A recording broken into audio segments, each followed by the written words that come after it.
concretaron y confirmaron la fecha de inicio de la fase pública de negociaciones con el gobierno de Colombia. Instalar el día 27 de octubre en Quito, Ecuador, la mesa pública de conversaciones. Pero tan solo 2 días después de este anuncio, guerrilleros del ELN perpetraron un nuevo ataque contra la fuerza pública. Hacia las 4 de la tarde se desplazaba un grupo del Escuadrón Móvil de Carabineros con unos funcionarios de la Unidad de Restitución de Tierras. Iban por el sector de Lerma, jurisdicción del municipio de Bolívar, y fueron atacados con ráfagas de fusil, con artefactos explosivos por estructuras del ELN. El hecho violento que ensombrece la apertura formal de diálogos se suma a la incertidumbre frente al compromiso del ELN de liberar a los secuestrados. No es fácil estar sin él porque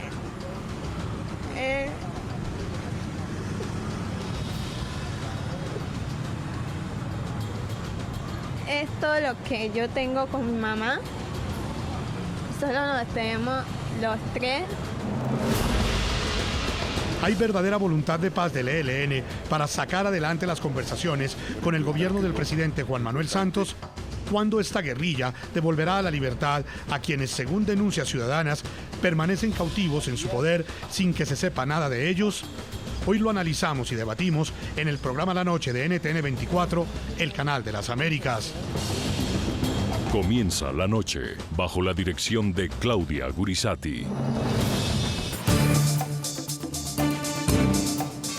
La Noche, bajo la dirección de Claudia Gurisati, enciende las luces para que usted vea el punto clave de la noticia. Soy Jason Calderón, bienvenidos todos. La noticia: el ataque del que fue víctima un escuadrón móvil de la policía en jurisdicción del municipio de Bolívar, departamento del Cauca, en el suroccidente de Colombia. Los uniformados fueron hostigados con ráfagas de fusil y artefactos explosivos mientras custodiaban a una comisión de la Unidad de Restitución de Tierras que cumplía su trabajo de campo. La noticia: la policía en el Cauca confirmó que una estructura del Frente Manuel Vázquez Castaño del ELN es la responsable del atentado que dejó como saldo un carabinero herido en su rostro y a uno más con un golpe en la cabeza, producto de una caída en medio de los disparos. El punto clave de la noticia: el momento, el crucial momento en el que ocurren estos hechos. La guerrilla a la que atribuyen este ataque es la misma que el lunes pasado fijó la instalación de diálogos formales con el gobierno colombiano para el próximo 27 de octubre. El ELN no solo continúa sus ataques criminales, también persiste en el flagelo del secuestro. Pese al compromiso de iniciar el proceso de liberación de secuestrados de cara a la negociación de paz, los familiares de las víctimas siguen a la espera. Ansiosos, tienen la expectativa que el ELN cumpla su palabra.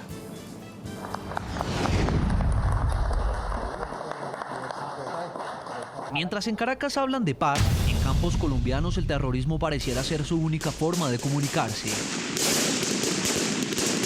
O por lo menos eso es lo que evidencian sus más recientes hechos violentos perpetrados en el departamento del Cauca. ¡Hágale eso rápido, rápido! De acuerdo con la policía, hacia las 4 de la tarde de este miércoles, hombres del Escuadrón Móvil de Carabineros fueron blanco de un comando del ELN fuertemente armado cuando realizaban un acompañamiento a la Unidad de Restitución de Tierras en la vereda Villanueva, en la zona rural del municipio Bolívar.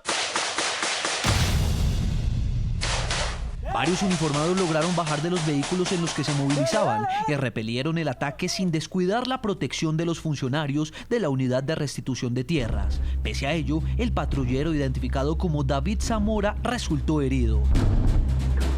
Nuestro personal reacciona, desciende de sus vehículos, hacen una maniobra envolvente de contraemboscada y es así que logran tomar posiciones seguras y repeler este ataque. Aeronaves de la policía llegaron a la zona para apoyar a los uniformados. Después de 1 hora de enfrentamientos, los guerrilleros huyeron hacia la parte alta de la montaña. Por parte del Frente Manuel Vázquez Castaño, las estructuras del ELN que delinquen en esta jurisdicción. Comunicado de la Unidad de Restitución de Tierras. La Unidad de Restitución de Tierras rechaza todo acto de violencia en contra del proceso de restitución y las personas de las diferentes entidades que están involucradas en el mismo. Los hechos ocurridos el día de hoy pusieron en peligro la vida e integridad de los funcionarios que adelantan labores para que las víctimas de abandono y despojo forzado de tierras recuperen sus predios. Actualmente la URT estudia 96.329 solicitudes de restitución de tierras de 64.862 personas. De este total, 26.467 casos ya fueron resueltos.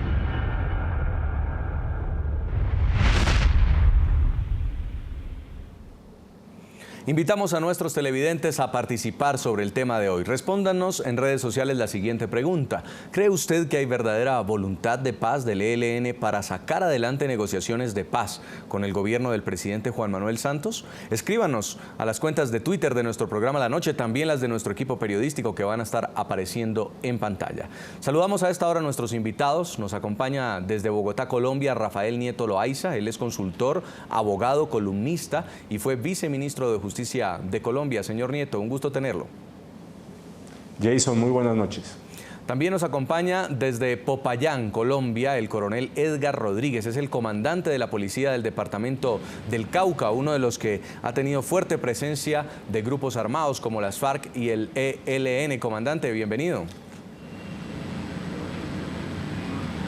Jason, muy buenas noches. Cordial saludo para todo su equipo de trabajo. Y nos acompaña desde Villavicencio, Colombia, Ricardo Sabogal. Es el director general de la Unidad de Restitución de Tierras, estos funcionarios que fueron atacados. Bienvenido, un gusto que nos acompañe. Buenas noches, Jason, a usted y a todas las personas que ahora están viendo el programa.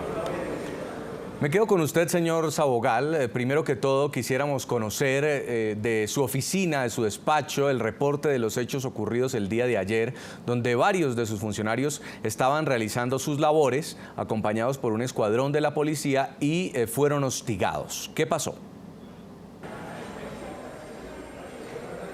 Sí, desgraciadamente en el día de ayer, un equipo nuestro que estaba haciendo levantamientos topográficos en la zona de Bolívar, Cauca, fue hostigado por un grupo armado ilegal. En este momento, pues gracias a Dios a nuestros compañeros no les pasó nada y se suspendieron los trabajos en la zona. ¿Cómo ocurrieron los hechos? ¿Los agresores qué armas portaban? ¿En qué momento los atacan y se enfrentan a la policía? El insuceso ocurre en la tarde y nuestro equipo estaba, obviamente, como lo dije hace un momento, ubicando predios. Nosotros siempre vamos acompañados con policía. La policía siempre va, obviamente, resguardando el equipo y en ese momento es hostigada por un grupo armado ilegal quien nos disparó, les disparó a mis compañeros, no, sino disparó a la comisión que estaba identificando los predios. ¿Por qué ocurre esto, señor Sabogal? ¿Ya ustedes habían tenido antecedentes de otros hechos similares cuando están en proceso de devolver tierras a campesinos desplazados? Pues desgraciadamente esa es una de las consecuencias de empezar a hacer un proceso de restitución en medio del conflicto en una zona donde hay aún un grupo armado ilegal. Yo por lo menos estoy muy contento porque estoy en la zona de Mapiripán y allí ya el tema del cese al fuego permite que se haga la restitución. Allá, según la información que nos han dado, es el ELN. Y obviamente que eso dificulta el proceso de la devolución de las tierras a los campesinos y la hace más compleja y más costosa. Lo estelar es que ocurriera lo que está ocurriendo en esa zona del país, que ya la gente puede volver a la tierra, que eso nos parece que es lo mejor que le puede pasar al país, que los campesinos que están en las ciudades, en corredores de miseria, vuelvan a las tierras que abandonaron por cuenta del conflicto. Coronel Edgar Rodríguez, comandante de la Policía del Departamento del Cauca, sus hombres son los que resultan heridos en estos hechos. ¿Cómo están ellos? ¿Quiénes fueron los policías heridos? Bueno, se trata de dos patrulleros, específicamente uno de ellos que recibe un disparo en su rostro Gracias a Dios este disparo no le reviste gravedad. En el momento de los hechos, gracias a la reacción que tuvo nuestros policías, primero en proteger los funcionarios de la unidad de restitución de tierras y en segundo lugar en lograr la evacuación de nuestro policía en forma oportuna para que inmediatamente fuera atendido por los enfermeros de combate, posteriormente ingresar a centro asistencial en el municipio del Bordo y allí fue remitido finalmente para la ciudad de Popayán. Ellos se encuentran bien de salud. El otro policía, el otro patrullero tuvo un golpe en la cabeza producto de la reacción que tuvo que lanzarse del carro donde se desplazaba y fue en ese momento que recibe un golpe en la cabeza. Fue una laceración, afortunadamente no fue de gravedad. ¿Cuál es el reporte de este ataque? ¿Cómo ocurrieron los hechos? Bueno, ellos se desplazaban para georreferenciar un punto. Esto es común darse en este tipo de diligencias. Se desplazaban con los funcionarios de la unidad de restitución de tierras. En ese desplazamiento fueron atacados desde 2 cerros específicamente con ráfagas de ametralladora, con ráfagas de fusil, con artefactos explosivos, dentro de ellos granadas de fusil. Fue esa la manera en que ellos recibieron el ataque. Posteriormente ellos reaccionaron en forma inmediata. Primero protegieron la vida, la integridad de los funcionarios de la unidad de restitución de tierras.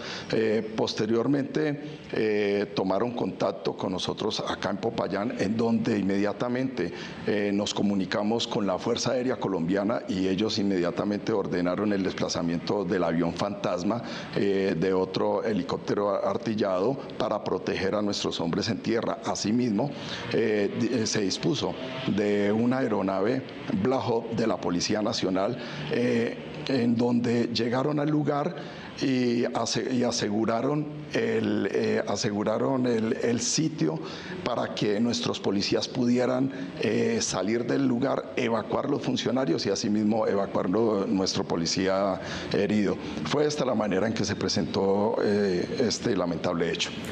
Coronel, ¿y qué pistas tienen las autoridades sobre los autores materiales de este hecho?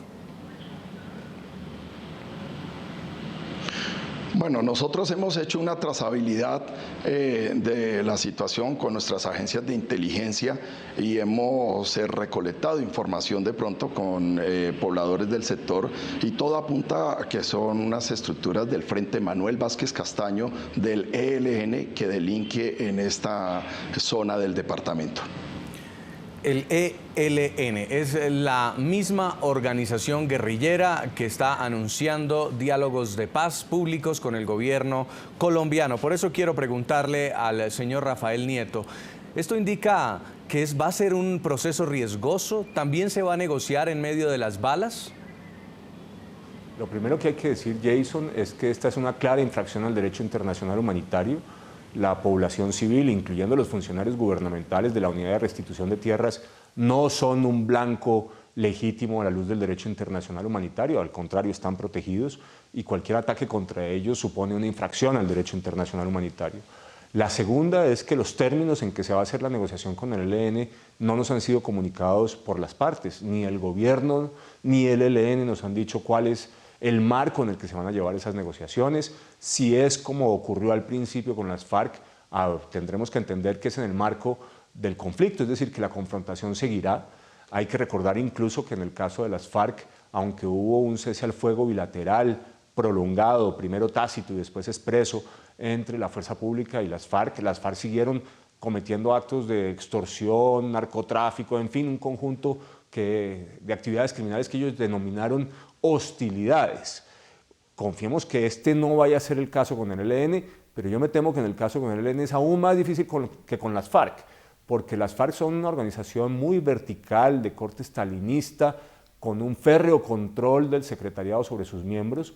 El ELN es una cosa completamente distinta, donde el COSE, el Comité Central, que es el equivalente al secretariado de las FARC, mantiene un control precario sobre los frentes que constituyen la organización, porque esos frentes tienen unos altísimos grados de autonomía. Esa es una organización casi que podríamos decir descentralizada, federada, y no tiene la estructura vertical y el mando claro y unificado que tiene las FARC. Coronel Edgar Rodríguez, ¿cómo es esta zona donde se estaban devolviendo estas tierras a víctimas de la violencia? ¿Y cuál es la presencia de grupos armados que históricamente han tenido allí? Bueno, esta es una zona que queda hacia el sur del departamento del Cauca, límites prácticamente con el departamento de Nariño. Es una zona totalmente montañosa, de topografía un poco difícil. Allí tradicionalmente han delinquido las estructuras del ELN, especialmente el Frente Manuel Vázquez Castaño, la compañía también Cienfuegos, de esta misma estructura. Es un sector que tradicionalmente ha sido un poco complicado también. Cabe decir de que sobre algunas zonas de este departamento, específicamente aquí en el sur, también han delinquido anteriormente el proceso de paz, estructuras de las FARC, digamos que compartían algunos territorios, pero en este caso particular, esta zona donde fue nuestra fuerza pública y nuestros funcionarios de restitución de tierras atacados, tradicionalmente ha delinquido esta estructura guerrillera que es el Frente Manuel Vázquez Castaño del ELN. Señor Sabogal, de la Unidad de Restitución de Tierras, ¿es difícil ejercer la labor de devolver estas tierras a quienes han tenido que abandonarlas producto del accionar de grupos armados o quienes han sido desalojados forzosamente por las FARC o por el ELN cuando todavía ninguna de estas dos guerrillas se ha desarmado, aunque hayan voluntad de paz, no han entregado todavía sus armas ni se han desmovilizado? Pues en las zonas donde ya hay por lo menos cese al fuego, como vuelvo y lo digo, aquí yo estoy ahorita en el Meta, aquí ya el proceso marcha mucho mejor y la gente está animada y se está reclamando, y como lo dije hace un momento, yo vengo en este momento de Mapiripán y la gente está contenta, está entusiasmada. Entonces ese es el escenario perfecto, o sea, ya no hay un actor armado ilegal que merodee la zona y la gente le da confianza de reclamar y la gente puede devolver. Ahora, en las zonas donde hay un actor armado ilegal que no se ha desmovilizado, que aún está hostigando, obviamente que es mucho más complejo y más difícil. Ahora, estos campesinos, mujeres, niños, víctimas del conflicto armado a los que se les devuelven sus tierras, ¿cómo se les puede garantizar que grupos armados no van a volver a quitárselas? En este momento todavía no hay un proceso de paz concluido. ¿Cómo se les dice a ellos de parte del gobierno, de parte de la presidencia, que no les van a volver a despojar sus tierras? Pues el proceso restitutivo tiene un acompañamiento muy fuerte de la fuerza pública y ahí hay tropa, hay policía que velan por la seguridad de los restituidos. En este momento en el país, ninguna familia que haya sido devuelta a una tierra fruto de un proceso restitutivo ha vuelto a salir. Y eso significa que se ha hecho de manera responsable. O sea, ejército, policía acompañando el proceso. Ahora, hay zonas donde las condiciones de seguridad son cambiantes. Hay un momento donde todo está tranquilo y luego se pone complejo. Eso también lo estamos midiendo y se está analizando y en algunos casos se suspende. Voy a poner un ejemplo, lo que ocurrió en el Cauca, eso obliga a que se suspenda el proceso restitutivo en la zona.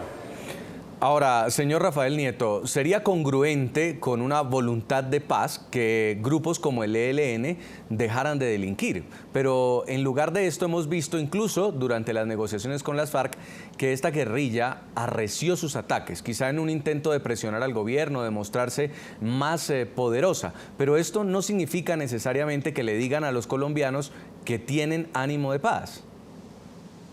Evidentemente, no, cualquier acción armada, no solamente contra los civiles, sino contra miembros de la fuerza pública, es un acto hostil, es un acto del conflicto armado y además es evidentemente un crimen y uno no puede perder eso de perspectiva, eso es un delito y hay que combatirlo. No importa quién lo cometa, mientras que estén atacando civiles o miembros de la fuerza pública, la tarea de la fuerza pública es defenderse y defender a los civiles sin importar quién lleva el brazalete y los está atacando.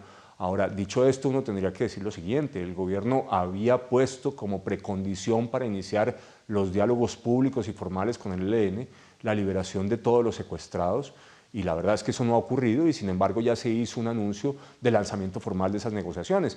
Ha habido sí una liberación de un par de los secuestrados, pero los datos indican que tienen muchísimo más en su poder, y sin embargo el gobierno aceptó iniciar esas conversaciones en esos términos, y eso no deja de ser desafortunado. Pues justamente usted ha tocado un tema sensible, señor Nieto, y es los que faltan. Porque a pesar de que solo se habla de 2 secuestrados que podría entregar el ELN en los próximos días, hay más familias que exigen respuestas de sus seres queridos, al parecer plagiados por esta organización considerada terrorista. El líder campesino Henry Pérez, el médico Edgar Torres, el policía Robert Guáquez y el empresario Javier Albernia son algunos de estos casos. Henry Pérez. Henry Pérez es un líder campesino de quien desde el pasado 26 de enero se desconoce su paradero. Muy poco se sabe sobre quién pudo haberlo plagiado. Solo se sabe que antes de que se perdiera su rastro, mantuvo una conversación telefónica. Desapareció en el corregimiento La Gabarra, en la convulsionada zona del Catatumbo, un área con histórica presencia del ELN. A Henry, que lo seguimos esperando, que lo amamos, que lo estamos extrañando. La casa no es igual sin que en él esté, y que ore mucho, que yo sé que Dios lo va a regresar pronto. Edgar Torres. Otra familia que clama por respuestas es la de Edgar Torres, un médico de 27 años plagiado el 3 de septiembre de 2013 cuando se desplazaba en una embarcación por el río San Juan en el Chocó. La información recogida por las autoridades apunta a que los responsables del secuestro son miembros del ELN, pero hasta ahora no han dado a conocer ningún tipo de prueba de supervivencia del médico. Octavio Figueroa. Otro caso es el de Octavio Figueroa, de 65 años, quien desde el pasado 16 de marzo está desaparecido. Salió de su casa en Barrancas, La Guajira, y desde ese día su familia no tiene ningún rastro de su paradero. Sin embargo, sus hijos tienen indicios de que fue interceptado por hombres que al parecer hacen parte del ELN. La Policía Nacional ofreció una recompensa de 50 millones de pesos a quien dé algún tipo de información que permita su rescate. Robert Hernán Guáquez. Robert Hernán Guáquez es un agente de policía secuestrado en mayo de 2003 en inmediaciones del municipio de Los Andes, Sotomayor, Nariño. Según información de autoridades oficiales, este uniformado presuntamente habría muerto días después de ser retenido. Su familia exige respuestas al ELN. Javier Albernia. Según información de la policía, el administrador de empresas murió en cautiverio pocos meses después de su secuestro, el 17 de enero de 2014, en zona rural de Curumaní, en el departamento del Cesar. Su familia, en cabeza de su madre, Cecilia González, pide que le sean entregados los restos de su hijo.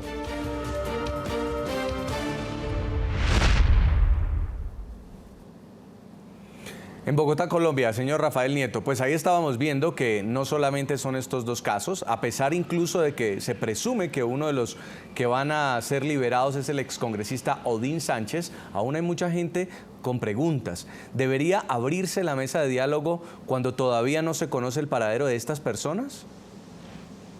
En mi opinión, no. Yo creo que es fundamental obtener el compromiso claro, con fechas precisas, por parte del ELN, de la entrega de todos los secuestrados, y no solamente de aquellos que están en el foco de los medios de comunicación y de la opinión pública. Un secuestrado es un secuestrado, no importa la fama o la ausencia de fama que tenga. Ahora, para entender un poco el concepto de estas guerrillas, cuando ellos atacan a la fuerza pública o, por ejemplo, secuestran a un miembro de la fuerza pública, recuerde usted que también en medio de las negociaciones de paz con las FARC hubo un episodio de un general secuestrado por las FARC que casi se tira a todos los diálogos que iban hasta el momento y tuvieron que ser suspendidos. Ellos consideran que siguen en actos de guerra cuando no están tocando particularmente a los civiles. Pero hay que distinguir 2 tipos de ordenamiento, Jason, y me parece fundamental. Una cosa es un acto de guerra a la luz del derecho internacional humanitario, y en ese caso la norma fundamental es que no se puede atacar nunca a la población civil y que hay que protegerla. y otra es la lectura de esa misma acción a la luz del derecho interno.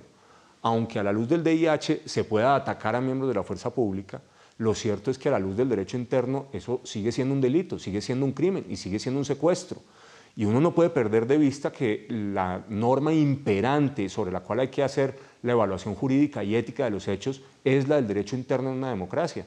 Es simplemente inaceptable que se secuestre personas sin importar si son famosas o no, o si son miembros de la fuerza pública o civiles, y es simplemente inaceptable que se asesine gente, incluyendo dentro de esos ciudadanos a los miembros de la fuerza pública. Eso es simplemente una democracia, es inaceptable, no se puede tolerar y obliga a la sociedad toda a hacer un frente común con el Estado, con los miembros de su fuerza pública y exigirle a esa guerrilla que cese los actos violentos, con independencia de hacia quién van dirigidos.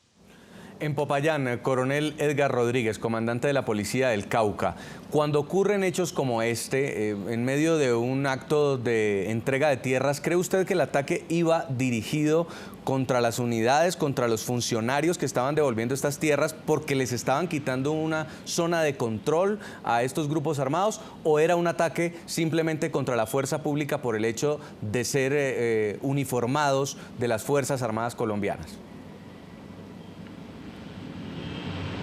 Bueno, aquí hay que hacer un análisis y esto lógicamente que obra dentro de la investigación, tratar de establecer directamente ese ataque, cuál era la intención de ese ataque.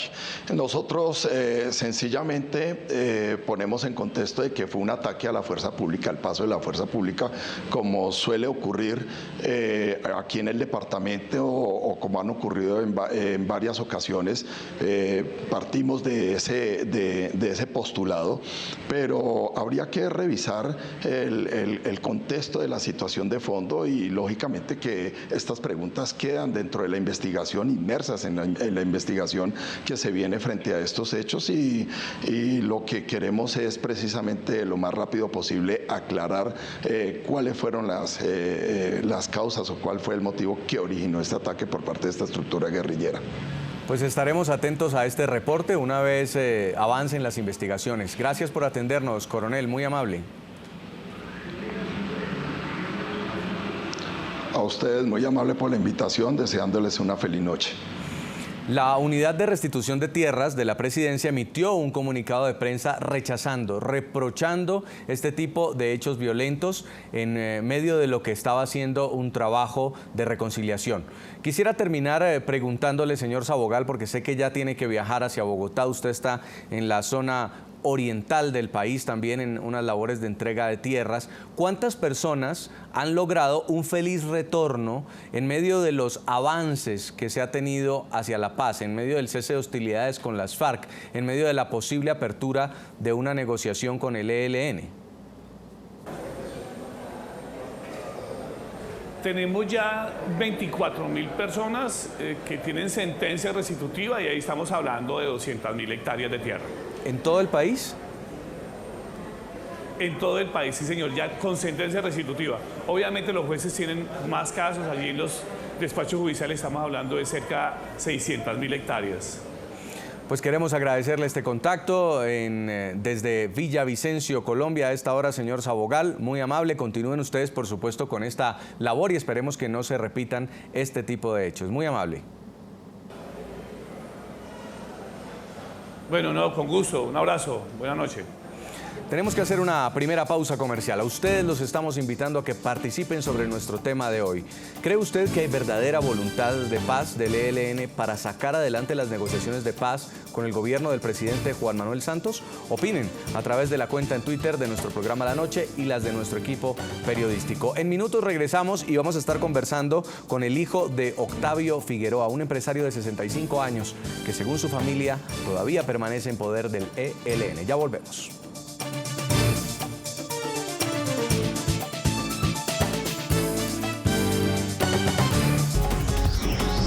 Ya regresamos con La Noche.